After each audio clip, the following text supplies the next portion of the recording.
Coucou, je m'appelle Julie, je suis orthophoniste et aujourd'hui, pour la capsule Coco Placotte, je te parle d'un sujet que je trouve vraiment important, l'interaction parent-enfant. On pensait autrefois que ce qui aidait le plus l'enfant à développer son langage, c'était quand ses principales figures d'attachement l'exposaient à un grand nombre de mots. Donc, quand on parlait beaucoup et souvent à l'enfant. Aujourd'hui, ce que la recherche nous dit, c'est que ce qui compte encore plus que la quantité, c'est la qualité.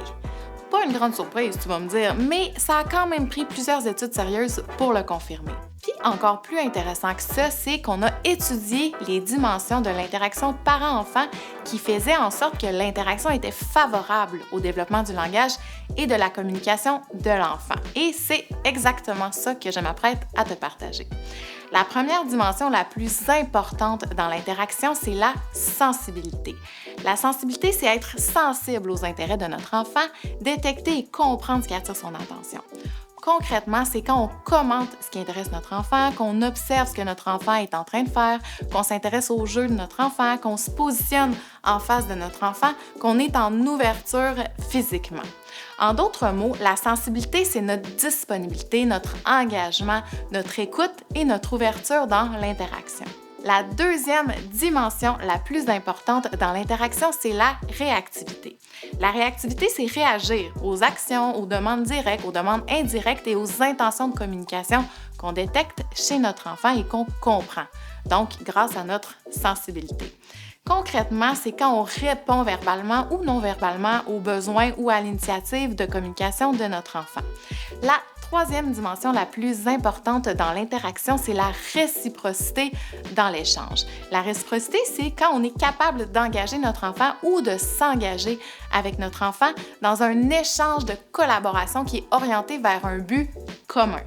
Concrètement, c'est quand on ne domine pas l'interaction, quand les tours de parole ou les tours de rôle avec notre enfant sont équilibrés, quand on interagit sans lui couper la parole, quand on questionne notre enfant de façon ouverte pour poursuivre l'échange qui est en cours, quand on contribue au jeu que notre enfant initie. La quatrième dimension importante, c'est la stimulation. La stimulation, c'est quand on a le désir que notre enfant apprenne quelque chose et qu'on souhaite favoriser son développement, que ce soit par le jeu, l'explication, le modèle ou la stimulation sensorielle. Concrètement, c'est montrer un nouveau mot à notre enfant, décrire la fonction d'un objet. Oui, c'est un robinet! C'est un robinet qu'on utilise pour faire couler l'eau. C'est expliquer le fonctionnement d'un jeu, offrir une rétroaction constructive par rapport à l'action de l'enfant. Tu tournes le robinet! Regarde, ça fait couler l'eau! Finalement, la dernière dimension, et non la moindre, c'est la chaleur.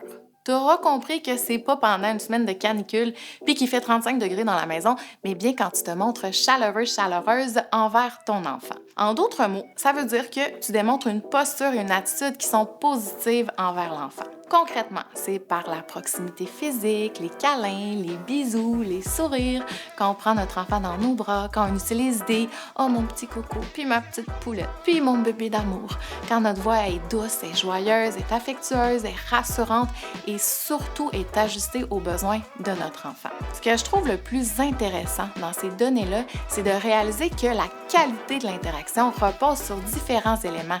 Puis je trouve que ça nous donne une marge de manœuvre aussi. Puis on peut se dire, OK, j'ai pas à être le parent super stimulant 100% du temps parce que c'est aussi important d'être sensible, réactif, réciproque, chaleureux. Puis on sait bien qu'on ne pourra pas non plus être sensible, réactif, réciproque, chaleureux, stimulant tout le temps. Mais le fait de savoir que c'est important pour le développement de notre enfant, ça peut nous aider à y penser plus souvent et à interagir consciemment. Prochaine capsule, on parle de stimulation. À tout de suite!